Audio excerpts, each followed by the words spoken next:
Galing ako sa isang mayamang pamilya.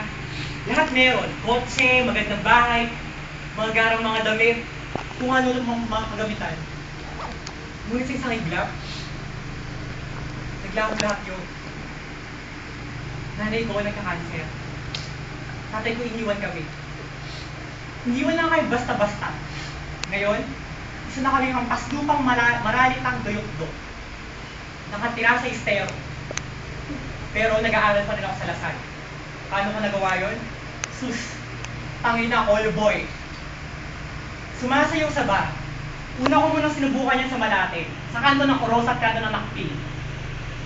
Sinubukan ko yun. Masaya, masarap. Wala na akong magagawa. Graduating ako. Hindi ko na may pagpapalit ang aking pag-aaral. Ginawa ko yun. Ngayon, madalas ako sa Recto, sa Quezon Memorial Circle, naghahanap ng mga bakla, namamakla. Pati mga matandang babae, mga matrona, mga walang pumapatol sa kanila, para maitawid ko lang sarili ko, para makagraduate. Bahala na bukas. Hindi ko muna iniisip yun.